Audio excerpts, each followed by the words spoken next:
Om Swastiastu.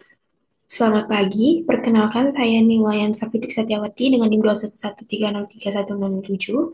Di sini saya akan mempresentasikan terkait jawaban dari UTS Radiokimia. Baik, di sini ada 7 soal. Kita mulai dari soal yang nomor pertama.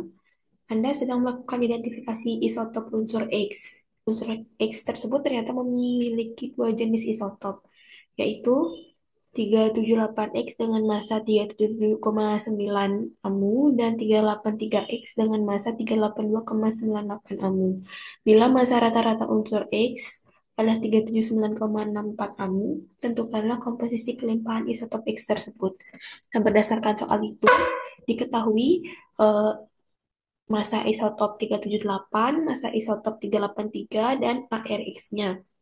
Kemudian di sini untuk menjawabnya, saya misalkan untuk 378X itu sebagai P1 dan 383X itu sebagai P2. Di mana P1 itu merupakan A persen dan P2 itu merupakan dalam kurung 100 min A persen.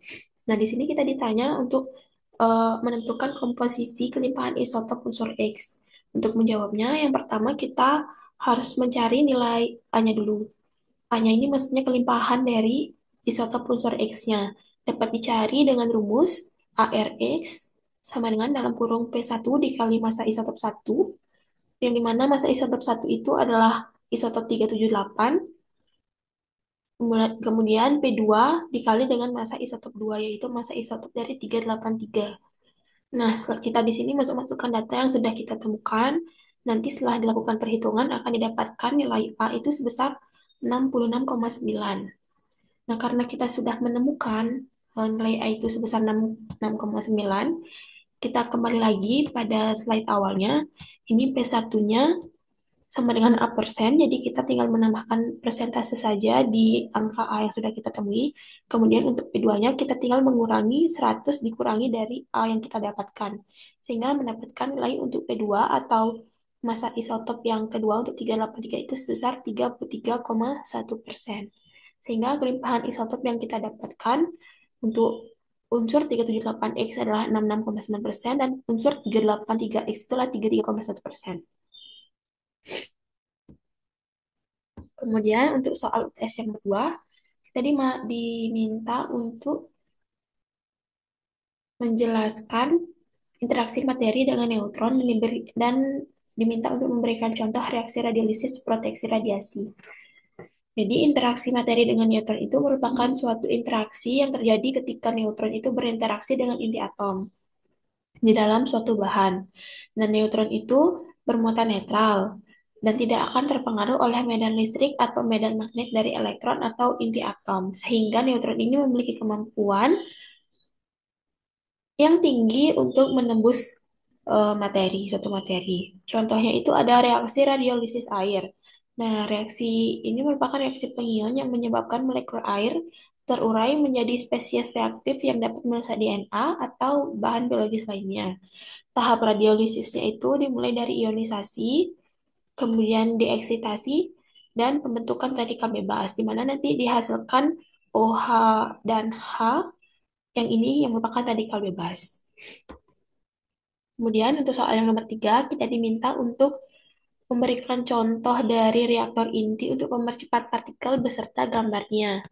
Nah, berdasarkan gambar ini merupakan contoh reaktor inti berpendingin gas tingkat lanjut atau yang disebut dengan Advanced Gas Cool Reactor yang disingkat dengan singkatan AGR.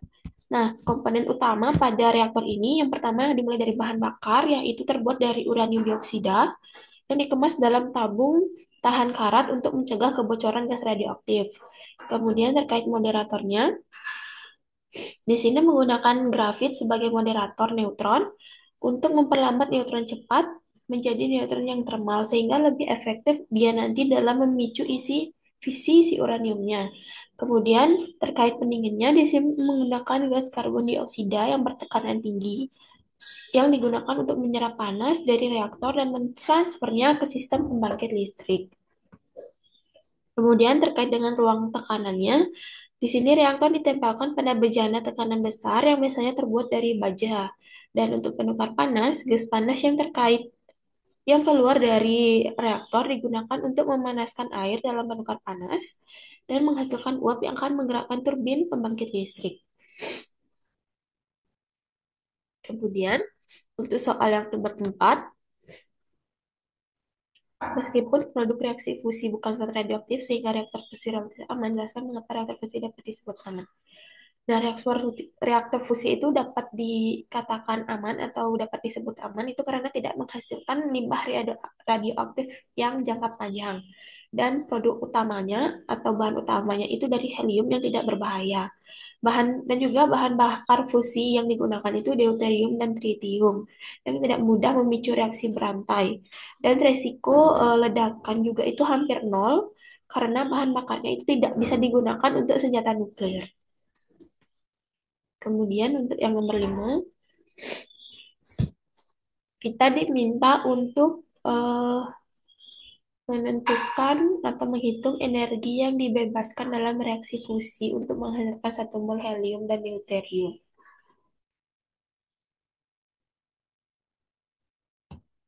dalam kilojoule.